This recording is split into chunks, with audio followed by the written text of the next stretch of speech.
Good evening and happy Women's History Month. I'm Shawana Tucker Sims, Eastern Area Director of the Links Incorporated. On behalf of the Eastern Area officers and leadership team, we welcome you to this evening's town hall meeting. This month, we honor not only the women who paved the way for us, but we would like to recognize the women currently contributing to the betterment of women now. Today's town hall event represents the kickoff to a series of critical conversations called We Are Women's History. 2022 is a critical year for women. While we are seeing historic advancements like the newly announced Women's Soccer Pay Equity Agreement, we are also witnessing unprecedented threats to women's health. For example, the Supreme Court is expected to roll back a reproductive right that women have had since the 70s. While we have women as our vice president, there are no Black women currently serving in the Senate. And the number of women serving across the country fails to match the percentage of women who make up our population. The midterm elections are coming, and we want all links chapters, our partners in Jack and Jill and Higher Heights, and guests to be well informed on the key issues. A special thanks to Eastern Region Director of Jack and Jill of America, Melinda Alexis Hayes, and CEO of Higher Heights, Glenda Carr, for partnering with us this evening. As Black women leading 3 organizations, we want to empower you with information on how we can engage fully as voters. Voting is our power, the power to promote social justice, equality, and change in each of our communities. I would like to thank Eastern Area co-chairs Evelyn Sample Oates and Nicole Venable, along with their outstanding Legislative and Public Affairs Committee for their hard work in putting this series together. Tonight, we will focus on a discussion about the Supreme Court nominee and why it is important to have the first Black female serve as a justice. We hope you come away with how you can engage and support the nominee as an individual and through your community-based networks. In follow-up town hall meetings, we will discuss Black women in social justice activism and voting rights and get out the vote efforts. With so many changes to voting rules across the country, we must arm ourselves to both defend our vote and energize voters in communities of color. I'm excited to introduce our moderator this evening, the Honorable Judge Yvonne Williams. Judge Williams is a judicial powerhouse that received her Bachelor of Arts degree in sociology from the University of California at Berkeley and her Juris Doctor from Northeastern University School of Law.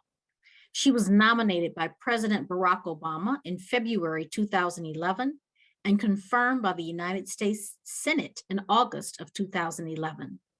Since joining the court, she has presided over matters in the criminal, family, and civil divisions of the court. Previously, she worked at the NAACP Legal Defense Fund and in private practice at 2 prestigious firms. As a sister link and member in the Capital City, DC chapter, and president of the Washington, DC chapter of Jack and Jill of America Incorporated, she understands the needs and concerns of our communities and is well suited for the task this evening. Judge Williams, thank you for participating tonight. And now I will turn the program over in your capable hands. Thank you so much, Madam Director, for that kind and thoughtful, wonderful introduction and for your leadership in this area. I'm so happy to be able to take part in this very important conversation. And I'm so grateful to our 2 panelists who give us great insight into the Supreme Court nomination and confirmation process, specifically as it relates to Judge Ketanji Brown Jackson. Our first panelist is Link and Jack and Jill mom, Kim Tegner. Kim is the executive director for the Institute for Intellectual Property and Social Justice and former policy director for the Lawyers Committee for Civil Rights Under the Law. Her expertise includes free expression, tech innovation, diversity in media, civil rights, and judicial integrity. Throughout her career, Kim is focused on legal issues surrounding underprivileged persons and advancing the causes of equality and social justice. She is also the founder of the She Will Rise Coalition, which we'll be talking about specifically tonight. And we're so very happy to have you. I do want to say one other thing about Miss Kim Tigner. She is the daughter of Robert Tigner, who is a judge with me on Superior Court. So she is no stranger to the inner workings of the judiciary. And so we welcome Kim and thank you for being here. Our next panelist is Miss Leah Hill. Leah Hill currently serves as the legislative director for the Senator Cory Booker and is an active member of the Senate Judiciary Committee. Or he is an active member of the Senate Judiciary Committee. Before joining the Booker team in spring 2021, she was a senior policy advisor to Senator Sherrod Brown, working on education, transportation, civil rights, and social services issues. She's been on Capitol Hill since 2013, working on education policy and a variety of other domestic issues for members of Congress. We're grateful to have her here so she can walk us through what this process is going to look like and how we can help. So Kim, I did want to start with you. And I wanted you, if you could, tell everyone about your efforts to get a Black woman nominated to the Supreme Court. And then we're going to focus on process. So Kim, please explain the She Will Rise movement and how it all came together. Okay, great. And thank you so much for having me here, today. This is just tremendous. And Yvonne knows that I think just the world of her and her leadership here in DC at the Superior Court in everything that she touches and does. I was just on a very long conversation with her meeting. This woman is just sensational. And Leah, it's a privilege to be on a panel with you for the insights and the work that you're doing over at the Senate Judiciary Committee and with Senator Booker. We launched She Will Rise in the summer of 2020. It was the summer of all summers. Right? We were in the midst of a pandemic that was killing Black and Brown people at a higher rate. We were in the midst of a movement. We were seeing energy brought to the movement in a way that we'd never seen before, where people were taking to the streets and the resistance was alive, right? We had witnessed the murder of George Floyd, Ahmaud Arbery, Breonna Taylor, and we also watched the promise of then candidate Biden to nominate the first Black woman to the Supreme Court. But what was very concerning to the amazing collective of women that I've been working on this with is that we didn't see the Supreme Court and the federal judiciary become integrated into our calls for reform. They weren't intentionally a part of that strategy for change and a part of the resistance. And so what we wanted to do was one, not only thread that needle and connect those dots as to how the federal judiciary is, in fact, it needs to be a focus when we are calling for reform, but also broaden who it is that's engaging on the conversation of judicial integrity. And so, when you think about, and this is in the midst of us literally watching the courts being weaponized, right? And these are issues that, I think that a lot of times we feel that the court is something that's very far, far away.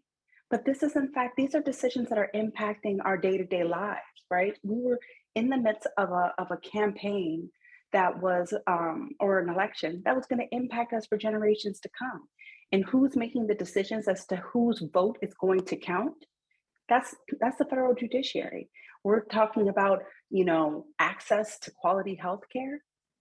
That's the federal judiciary. These are all issues that are coming out of the court. They're coming out of the Supreme Court. And so what we wanted to make sure our communities were doing, we're connecting the dots on the very importance of that. And, again, listen, we've had 115 justices, 233 years. We have yet to have a Black woman on the court. It's too long. And, we all know that the judiciary is one of the branches of government in which the people's faith has to be earned. And how do you earn that? You make it a truer reflection of the people it serves. And so we really felt that this was such an important moment for our communities to pay attention to the importance of the Supreme Court and an opportunity to improve the integrity of this important branch of government. Absolutely. So just if you want to ask any questions, please put them in the Q&A. I meant to say that at the beginning. I'm sorry about that. So Kim, that was a great response. Can you just talk specifically about, if you have any idea, what do you think that specifically the current Supreme Court nominee, what do you think that she's going to bring that's not already on the court?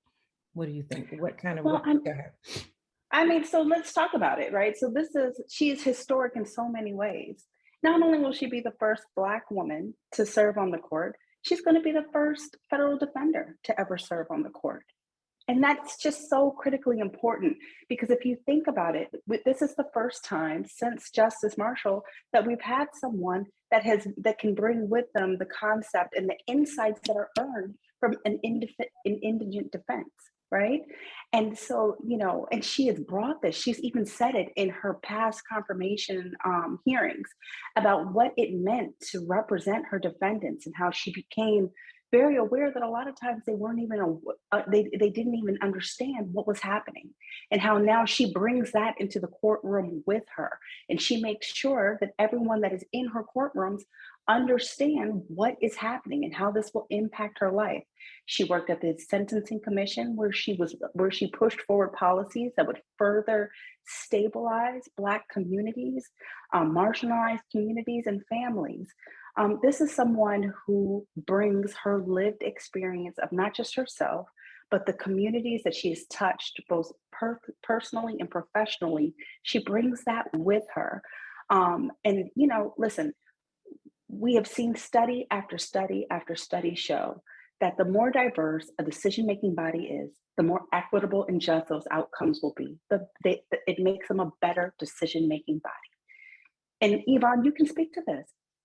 I often think that people don't understand just how deliberative of a body the judiciary is, and that when the judges retreat from their day of oral arguments, they are then in conversation with each other, deliberating, talking about the theories of the case, and bringing again their own unique perspectives to how they're applying the law to the facts that are before them. It has been, the civil rights movement has been built on 5-4 decisions. And there have been times in history in which those 9 justices, as a result of those conversations that are happening amongst themselves, they've had their minds changed. And so it's so important for her to be bringing that perspective and these lived experiences into that deliberation. And it happens both formally and informally. And so it's just so important that she'll be there bringing that perspective to the conversation.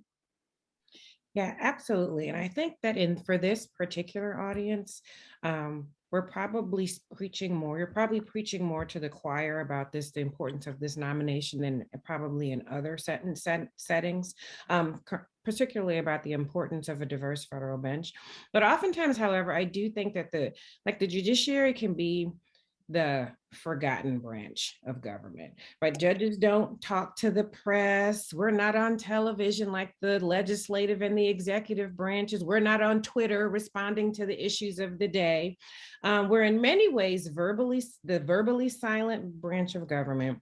But I think people, they sometimes don't get that we're just vested with an extraordinary amount of power. And the higher you go up in the judiciary, all the way up to the Supreme Court, it is an amount of power that most of us just don't ever sort of achieve in life. So, and you did this a little bit just now, Kim, in terms of talking about how the judges are deliberative bodies, how they will talk to each other, how, and I think about this story about how when Thurgood Marshall was on the bench, Sandra Day O'Connor came on. And at the time she came on, she hit it out. She was anti-affirmative action. I heard this story, but I think through her conversations over the years with Thurgood Marshall, she ultimately, when it was her turn to write the decision on affirmative action, I think in the Michigan case, she did not decide to rule that way. She was the 5 in the 5-4 decision, I think that was the Grutter case. I think that was the name of it. And so speak a little bit more just to how it is, and then we're going to come to you, Leah. How having the first Black woman Supreme Court justice, how it impacts Black communities in far more ways than just the significance of the representation itself. Just seeing yourself on the court is one thing, but just how Black communities, those of us who are not professional, those of us who are perhaps not on this, or who are not on this webinar, who live in areas where they don't, where the law is a part of their life in a very different way, in a very, police contact, very different way. What do you think is the impact for those communities of having someone with Judge Brown Jackson's background and just having her there? I think that's the other interesting point that you're getting at, or that you remind me of, is the fact that, listen, if we have 115 justices that have served on the Supreme Court, all informed by their white male experiences, prosecutorial backgrounds, and how they are shaping case law, right? Well, as a result, there are a lot of gaps in the way that this case law has been informed. And you can't help it, right? Because it lacks the diversity of being able to see how these things are impacting all of the different communities. And that's the danger of having an undiverse deliberative body, is that you are having decisions being made by a selection of people who don't even understand fully how these decisions are going to impact the day-to-day lives of those that are going to be living them out. So you think about, Gideon came out, was decided by a court, that really had no idea how it would impact those that it was going to directly serve. And so here we have in, Ketanji Brown Jackson, an opportunity to bring someone who has lived at the intersection of race, gender bias, a number of different issues that can see the gaps that have not informed, this deliberative body and the decisions that have come down from the court for the past 233 years. Absolutely. And for those of you who don't know, Gideon is the case that said all criminal defendants, well, most criminal defendants are required to have a lawyer appointed by a judge. You have to have but assistance of counsel is required constitutionally. So that's what Gideon says. But I'll just say, the Supreme Court is, every year the Supreme Court decides Fourth Amendment and Fifth Amendment and Sixth Amendment cases. It's the right to be free of illegal search and seizure, right to not to self-incrimination, you don't have to self-incriminate yourself, and those things. Those cases come down every year, and almost every single one of those cases is informed by the actions of police arrests of African American people. Qualified immunity, yes. So let's switch. We'll come back to you, Kim, but I want to get into because we have an insider here. Miss Leah Hill, who works for, obviously, the Senator Cory Booker, who sits on the Judiciary Committee. So first, Leah, give us, if you can, walk us through the SCOTUS confirmation process. I think we all see, we see she got appointed. We saw her give a speech with the president and the vice president. I've seen her in the paper shaking hands with Mitch McConnell. So what exactly is going on, and what does this process entail? Sure, happy to. And first of all, let me start and say thank you again for letting me be a part of this very important conversation. This is an exciting time in the United States Senate. The Senate Judiciary and then the rest of the members of the United States Senate are about to exercise one of their biggest responsibilities of advice and consent to a president's nominations. And one of the most consequential ones is that of a Supreme Court justice. And so it is an exciting time, and it's even more exciting because of the historic nature of this nominee, and this process is underway. So there are a lot of steps of this process. The president has made his nomination, and from that moment on, people have begun to take a close look at Judge Jackson's past work, her judicial writing.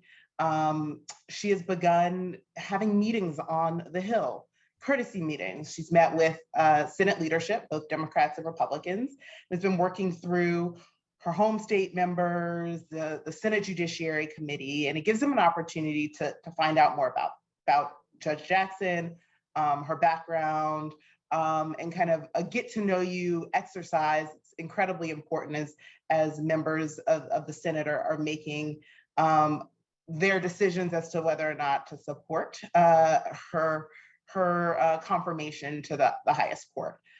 So right now, she's still in the process of doing courtesy meetings, and senators and their staff on the Judiciary Committee are hard at work looking and reviewing her decisions and past writings and background. It's actually, for Judge Jackson's case, this is a familiar exercise, seeing as though she was just confirmed last June. And so the majority of her writing and past work had been reviewed by the Senate Judiciary Committee and its members before confirming her in a bipartisan manner last summer. And now are continuing that process, dusting that off, looking at any decisions and writings she might have done since that confirmation, since she became a member of the circuit, or the Court of Appeals of the DC Circuit. And so starting on March 21st, the confirmation hearings will happen, which is what is the kind of part that everyone knows or is familiar with. And so on Monday, March 21st, it will start with opening statements and introduction. So it's the opening day of what turns out to be about 4 days of back-to-back hearings. And she will be introduced. Members of the Senate Judiciary Committee will give their opening statements. And that kicks off the 4-day process. The next 2 days will be question and answer with the members of the committee and Judge Jackson. And they'll ask from everything from her background, ask her questions about her decisions or past writings. They will ask her kind of get to know you questions and a mix of things. Each member has their own time and they're able to kind of use it to their own discretion.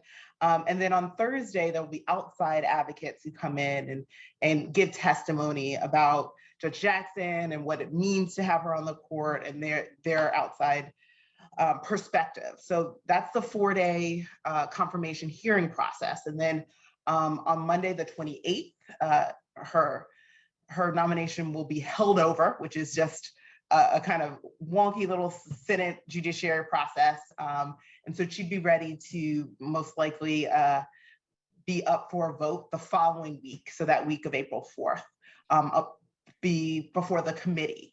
And then after, if she gets enough votes to move out of the Senate Judiciary Committee, as early as that week, she could be getting a Senate vote on the floor amongst the whole 100-member body. So that's kind of the next steps and what you expect. Do you expect the timeline to go that quickly? You expect by early April there'll be a vote on the floor? Chairman Durbin has expressed that that's his goal. And I think, President Biden took his time. He was deliberative and picked, an extraordinary justice who has recently been before the Senate Judiciary Committee and the full Senate, and has been confirmed on a bipartisan basis 3 times. And so we're in a place where there's ample time for a thorough vet and all the processes to move forward. But that's the timetable that is most likely and has been expressed as the goal from Chairman Durbin to get this nomination before the Senate. Okay, so I just want everybody to understand, becoming a Supreme Court justice is the most arduous of all of the processes to becoming a federal judge. And becoming a federal judge is an incredibly long, and it can be an incredibly long and challenging process. And although I'm not a federal judge, because in the District of Columbia, we are not a state, we get appointed by the president, we go through a very similar process as district court judges do for the federal bench. And so we are appointed by the president, and we're also subject to the advice and consent of the Senate. And it's an FBI background check, which is lengthy if you've ever had to go through one. It's the completion of the Senate questionnaire. There's a number, I forgot the number, but it's like a 75-page document. They ask for information all the way back to college. I mean, it's every single case you've written, every single case you've litigated. It is incredibly, it's privately invasive. You have to, you go in and the justice is speaking to all of the senators, probably all of the senators, the district court judge, you speak to the chief of staff. It is a process. And it is not for the faint of heart. It's worth it when you get it, but it is not for the faint of heart. Because as we see Justice Brown Jackson, she's already being this is my next question. What kind of pushback are we expecting? And for both of you, what kind of pushback are we expecting? We already see some of it, but what is the pushback that we're expecting? Some of it's just, quite frankly, it's just racist. I saw some snippet from Tucker Carlson asking for her LSAT scores. And I'm a judicial officer. I don't play politics, but that to me reeks of racism, given her qualifications. And so what is the expected pushback on her? And then we're going to talk further about how can Black women support her? Because the process by itself is so challenging to have to then be subject to public scrutiny and unfair criticism is just a whole nother level of stress and strain. So Leah, what kind of pushback are we expecting? If any, which I'm sure there is, but yeah. I mean, one of the more brilliant things about this nomination is that she has been bipartisanly confirmed multiple times before the United States Senate, once before this exact sitting body. And so there are a number of criticisms that we expect to see, but she did get 53 votes when she was confirmed in June of 2021. So she had bipartisan support in our 50-50 Senate. 53 votes is bipartisan support, and that is significant and something to celebrate. And I think you've already seen criticisms about, process and those kind of questions, and those happen regularly and they're cyclical, and whomever is in the minority often has some sort of criticisms around the process and the procedure around there. But we're expecting a very fair and thorough and well-paced opportunity to examine her record and to have a better sense of what kind of justice she would be on the court.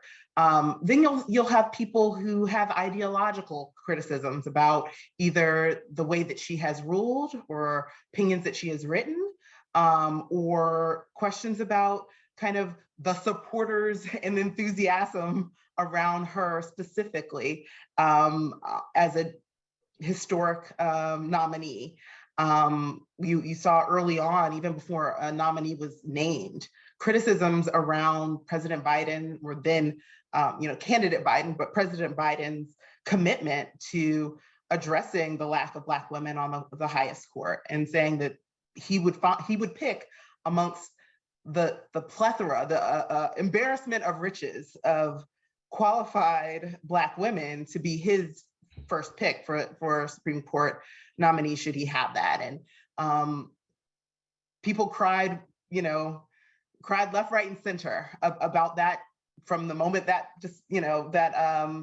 promise was made to when President Biden made his announcement, forgetting that President Reagan made a similar one with a woman when he had an opportunity, and President Trump, when he was replacing Ruth Bader Ginsburg, let everyone know he was choosing amongst women. But when you added the Black woman in there, that was a bridge too far, or maybe it was the president that was making that kind of assessment. So you'll see some of those. And so I think, we have an exceptionally qualified nominee that has had bipartisan support recently. And there's no reason we can't expect to see that moving forward, criticism we'll see. So you are expecting Republican support for this justice? I don't see a reason why not, right? I'm not sure what would have changed in the last 6 months about her qualifications and ability to be a faithful arbiter of our Constitution and our law in the last 8 months. Well, what is time at this point? I think it's been about 8 months, but since June of 2021. That said, I can't predict what members will do, but we've seen it multiple times in Judge Jackson's history, and so looking forward to hopefully seeing that again this go around. Kim, did you have thoughts on the particular? Go ahead. Yes. Yeah, I mean, I just think that, in addition to exactly what Leah shared, right? And it's tremendous insights to be able to hear, Leah is like on the front lines as far as strategy and thinking this through. So it's just a privilege to be able to hear this directly from you. But, these attacks that we're seeing, they are not new. Yeah. We saw them, right? This is what we see time and time again. I mean, I think back to Justice Sotomayor, and that was, she was exceptional at the moment she was nominated. This is a woman who, when she was at the time of her nomination, she was a more qualified than a number of the seated justices that were already there. Despite this, what was the attacks that we heard? Affirmative action and unqualified. This is despite the fact that then President Obama made no mention of him wanting to nominate the first Latina woman. There was no mention of that, right? This is despite the fact that she came in as a district attorney and judge. This is despite the fact that she was eminently qualified when she was nominated. These are attacks that we see, repeatedly. And, one thing that I want to call out is that this Senate confirmation process, it disparately impacts people of color. It is especially difficult on women of color. And these are the types of attacks that we see from time and time again. And, I want to lift up, at She Will Rise, we purposely put forward a judicial tracker. We track every Black woman that has been nominated because these are our judicial pipelines. This is how we get to having the first Sista on the federal judiciary or on the Supreme Court, is that we have to cultivate and support these pipelines. And what I have taken very seriously in this moment is to say, I'm not going to let any of these nominations just hang out there for too long, because that was the lesson we learned under President Obama. We saw some sensational Black women nominees who just never even got their vote. They never even got their hearings. These were eminently qualified women that should be on the bench now, but because of obstructionism and the disparate impact that the Senate confirmation process has on women of color, their nominations were just left hanging in the wind. And when you think about the long game and we're thinking about reaching to the levels of the highest court in the land, these things matter. These things matter. This is the pipeline. And so we have to keep on paying attention to these things. And so I want to make sure that we lift up and pay attention to the 8 Black women nominees. We have 2 circuit nominees in there who are pending. Which circuits, Kim? I want to say it's the 4th and the 2nd. I want to say, sorry. Go ahead, sorry. It went out for a second. Okay. The 4th and the 2nd? Okay. And there are some. But if you look it up, it's Okay. on the She Will Rise website, www.sistascotus.org. We're tracking every last one of them to make sure that as we're pushing through this historic nomination, we're also making sure that we keep making history on these lower courts as well. Okay, wonderful. So on this webinar, obviously we have warrior women on this call, on this webinar. And so I think back, and I'm thinking about the confirmation hearings for Justice Brown. Now, I'm not sure that Justice Brown is in any sort of organization But I wonder, I think back to, and I'm about to age myself, but like when Alexis Herman was having her confirmation hearing for Secretary of Labor, like she was at the hearing and there was a sea of red behind her because those were her sorority sisters there supporting her. Similarly, when Loretta Lynch had her confirmation hearing as the first Black woman Attorney General, again, sea of red in the room. So it's like, it's, you know, it's letting the senators know, you know, what you're not going to do is mess with her, but in a very silent, powerful way. Similarly, the AKAs and their support of Kamala Harris is vocal, it's persistent. And it's obviously all Black women supported those women, but those specific ways in which they made themselves known publicly to senators in that very obvious way. What is it that Black women can do to support this justice, to support and just also to encourage and to really focus on the diversity of the federal bench? What can we do? Is it just simply just keep calling your senators? What is it that we can do? So, I mean, I think at the lowest hanging fruit, that's right. Call your senator, get engaged, tell them that you expect this to be a quick, respectful process, right? And that we expect to see her floor vote, you know, expeditiously. But I want to also think about the phenomenal women that are calling in on this webinar, right? And the very, very many hats in leadership that they wear, right? Because there's also a really important strategy as far as endorsement letters, making yourself a part of that historic record, right?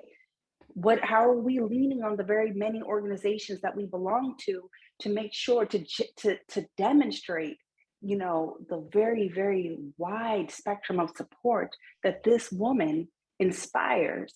And, you know, Leah, I think you could probably speak to the fact these phenomenal folks that are on the Senate Judiciary Committee, they read these letters.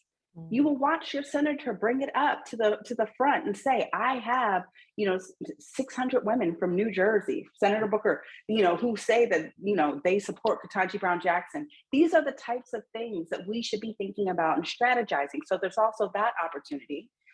You know, I could share with you all, happy to share with you all, a number of different activations that are going to be starting and ramping up here in the city. You know, She Will Rise is working with the National Women's Law Center and the Black Women's Roundtable for a rally on the 21st. We want to make sure that we are cheering, you know, the judge on as she steps into her first day of hearings. But there are a number of things that we can do, again, Yvonne, to create that visual to say, you know, not on our watch. This is going to be respectful. You will honor this woman, and we expect the process that she deserves. Absolutely. Leah, what's your perspective on what folks can do? I wholeheartedly agree with Kim. I think that, you know, in this space in which we're still kind of we're still in the middle of a pandemic, there are precautions being taken. Some of those sea of red or those in-person shows of power and solidarity are a little bit difficult. But those you know, letters of support from organizations are incredibly important. We're going to be watching these hearings in live time. And that means there will be social media, there will be engagements with local, you know, news and national news about people's reaction to the day that are happening instantaneously, and following that and being engaged in whatever channels and areas and spheres of influence that you might have. You know, engaging with your member of the United States Senate, whether they're on the Judiciary Committee or not.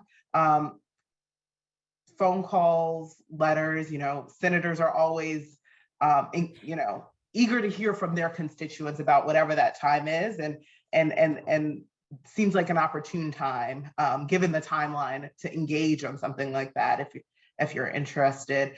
I've seen some wonderful letters to the editor and engagements in local papers that make this argument full-throated about how exceptionally qualified Judge Jackson is, why it's important for her historic position, and this nomination in particular, and kind of seeing those negative, racist, sexist grasping at straws attacks that we anticipate to see, drowning that out in support in whatever channel you're able to find.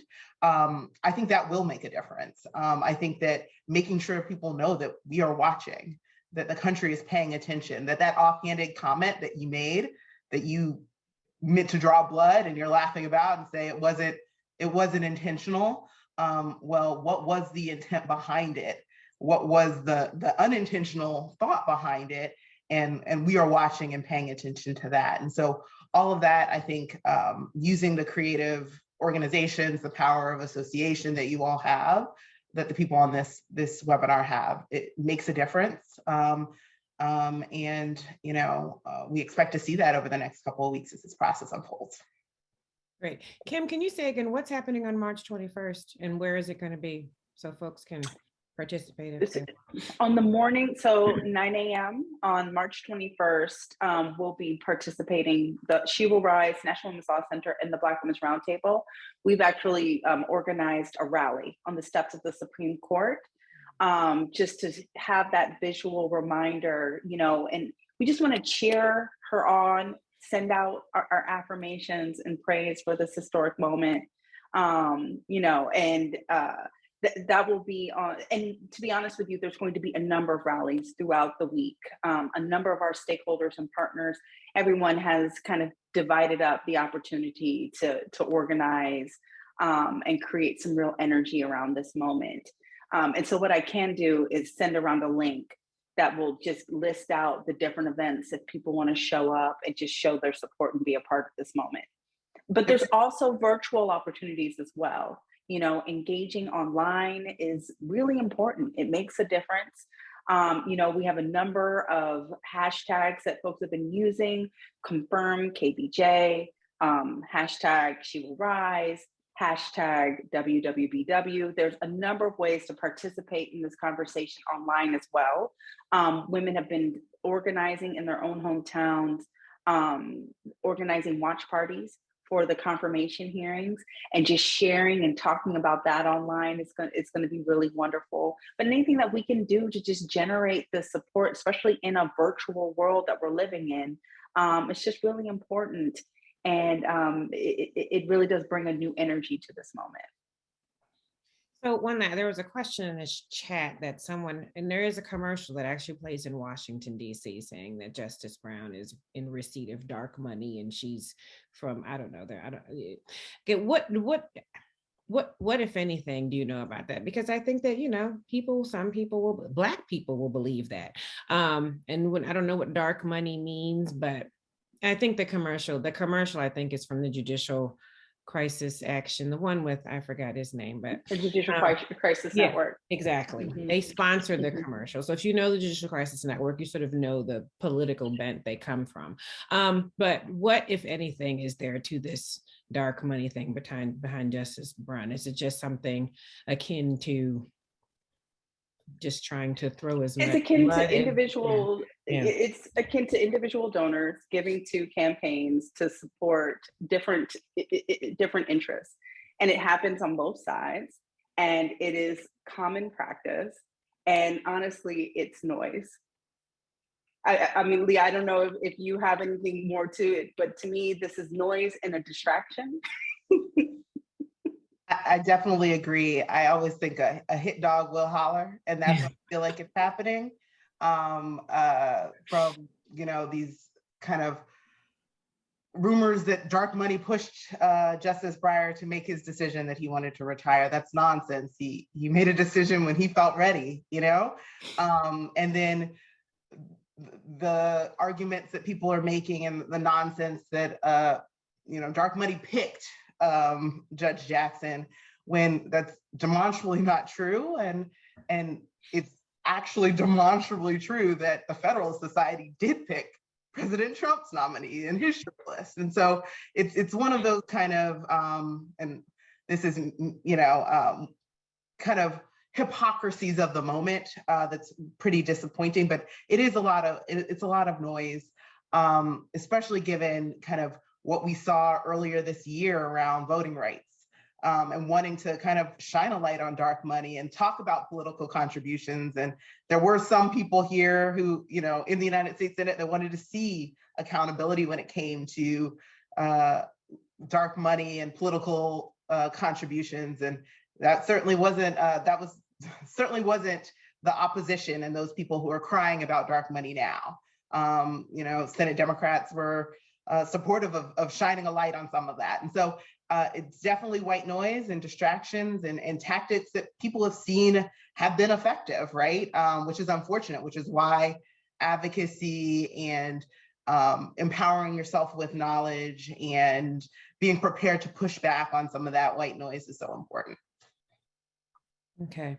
What are the hashtags that people can use on Instagram? Is it Sista Scotus? What are our hashtags? That's a question in the chat. Like, how can we like do it? What's the social media presence so that all Black women can be on the same social media hashtag on the day of the conference? What are we doing? So and I think it might be most helpful if I put this into the chat, don't you think? But okay. It is hashtag WWBW, that's Win with Black Women, hashtag confirm KBJ, hashtag She Will Rise. And these are, you know, just the different ways for us to follow the conversation and be able to participate in real time in what's being said. And I will drop this into the chat just so that, you know, folks don't have to try to keep up with me saying it. But I'm excited to hear folks wanting to engage.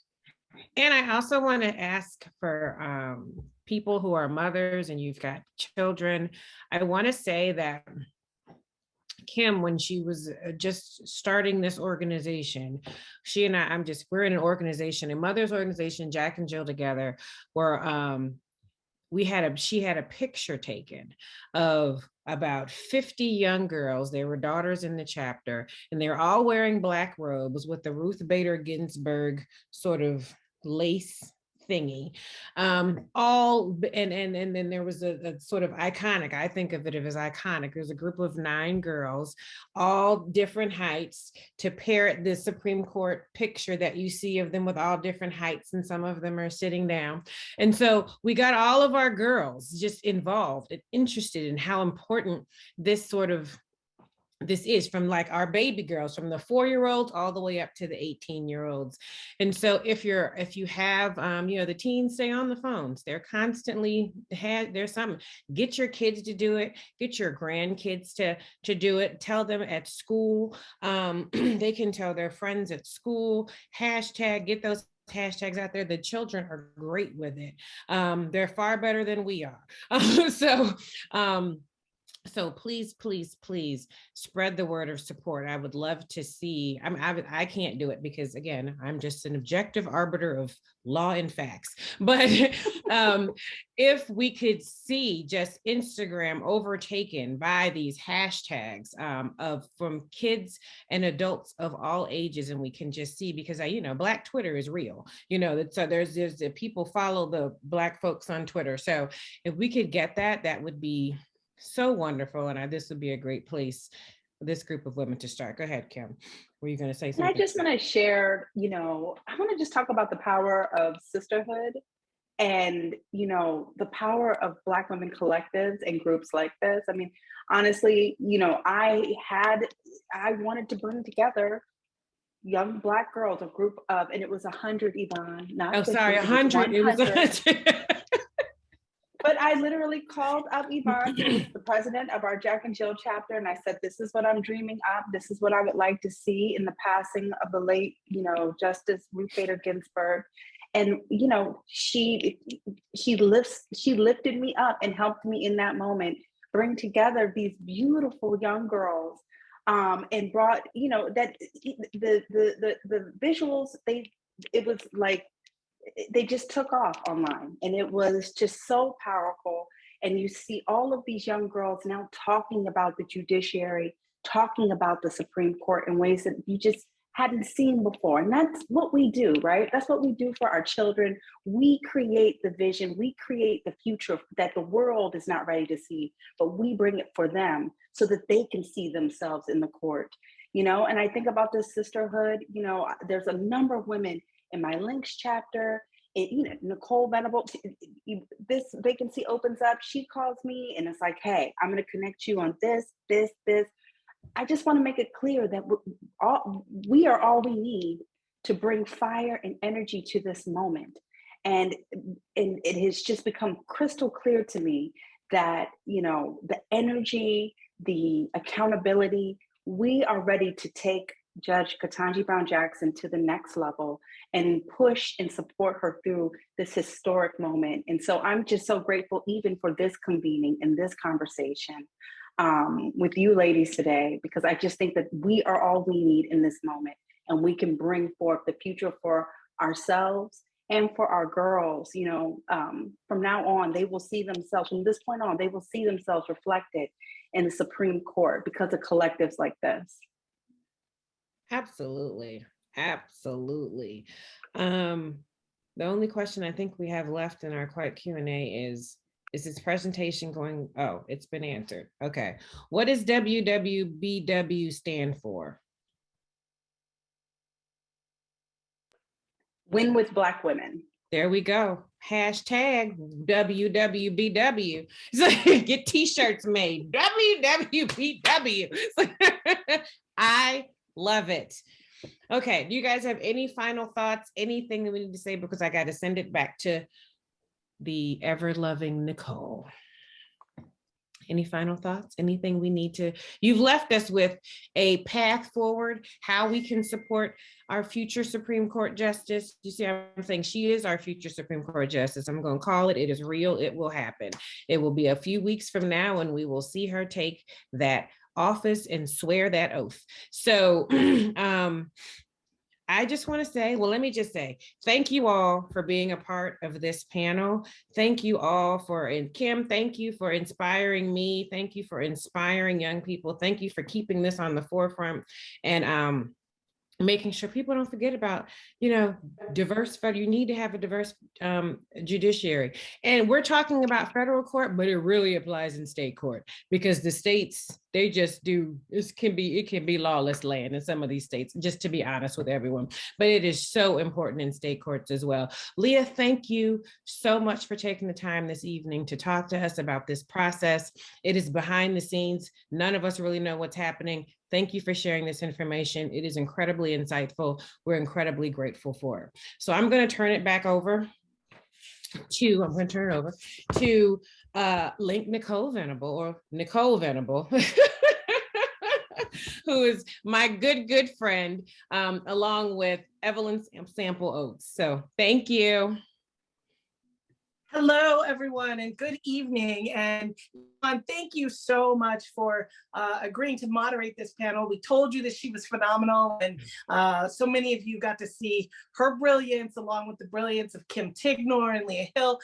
It was just a really amazing conversation. And as you said, we were so excited and hope that everyone is able to take away from this what they can do as individuals and what you can do in your networks to really engage people around this. We need your voice. We need you on this. As much as we need Ketanji Brown Jackson on the Supreme Court. And we just appreciate everyone for participating this evening. And with that, I'm going to hand it over to my Eastern Area Legislative and Public Policy co-chair to tell you about our next two town hall discussions that we're going to have for each of you. Evelyn. Yes, good evening. Good evening. Thank you, Nicole. And thank you all again. Nicole's already thank you, but I must say this was phenomenal.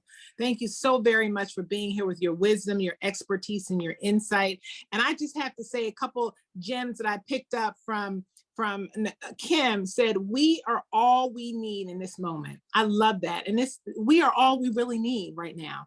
We are going to confirm Judge Brown Jackson. It is going to happen. And my little girl and your little girl and all these little girls will see this powerful Black woman be confirmed as our next Supreme Court Justice. So I'm excited.